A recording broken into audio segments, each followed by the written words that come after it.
Roma Kapitulo 4. Busa unsa may atong ikasulti mahitungod kang Abraham nga amahan sa atong kaliwat.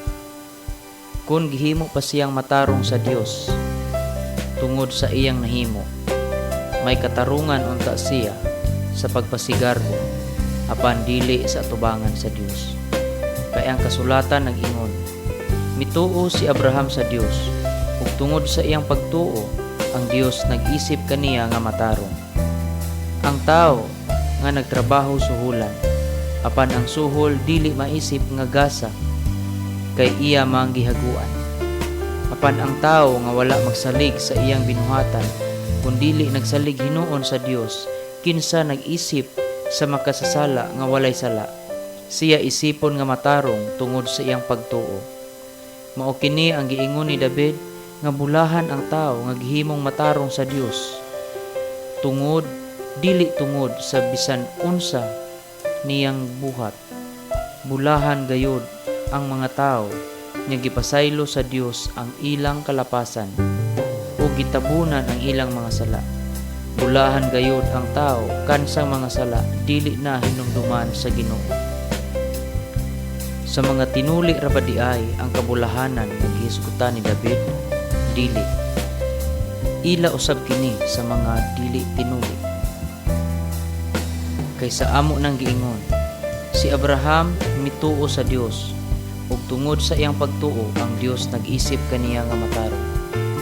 Kanus-a man kini mahitabo, sa wala pa ba matuli si Abraham o sa natuli na? Nahitabo kini sa wala pa siya matuli, dili sa natuli na siya. Kay gituli siya, human siya mutuo sa Dios, ug ang iyang pagkatinuli mao itimaan nga tungod sa iyang pagtuo ang Dios miisip kaniya nga matarong bisag wala pa siya tulian. Busa si Abraham mao ang espirituhanong amahan sa tanang mutuo sa Dios ug gihimo silang matarong sa Dios bisag dili sila tinuli. Siya usab ang amahan sa mga tinuli, dili lang kay sila natuli kundi tungod kay mituo man sila sama sa pagtuo ni Abraham sa wala pa siya tulian. Gisaad sa Dios kang Abraham ug sa iyang mga kaliwat nga maiya ang kalibutan. Gihimo kining maong saad dili tungod kay gituman ni Abraham ang balaod, kundi tungod kay mituo siya o gihimong matarong sa Dios. Kay kun ihatag ngadto sa mga tao nga nagtuman sa balaod ang mga saad sa Dios, walay kapuslanan ang pagtuo ug kawang lang ang saad sa Dios. Ang balaod nagdala sa kasuko sa Dios, apan kun walay balaod, walay kapuslanan. Busa ang saad madawat pinasikat sa pagtuo aron maangkon gayud kini ingon nga gasa sa Dios alang sa tanang kaliwat ni Abraham.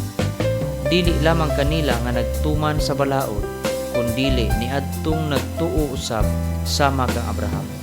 Kay si Abraham mao ang espirituhanong amahan natong tanan. Sumala sa giingon sa kasulatan, gihimo ko ikaw nga amahan sa daghang mga nasod. Busa na dawat ni Abraham ang saad atubangan sa Dios ug gituuhan niya. Ang Dios nga nagbanhaw sa mga patay ug nagmugna sa tanan nga wala kaniadto. Mituo ug milaom si Abraham bisan sa panahon nga wala siya'y paglaom nga makaanak pa.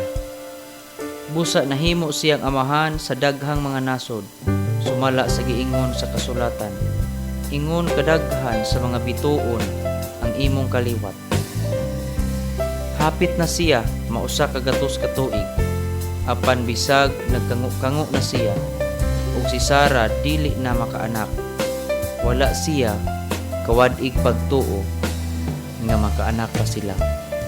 Wala siya kawadig paglaom nga matuman gayod ang gisaad sa Dios kaniya, kay ang iyang pagtuo naghatag man kaniya gahom ug gidayeg niya ang Dios. Kay nasiguro niya nga ang Dios makahimo gayud sa pagtuman sa iyang gisaad. Busa si Abraham gihimong matarong sa Dios tungod sa iyang pagtuo. Ang pulo nga gihimo siyang matarong wala isulat alang lamang kaniya.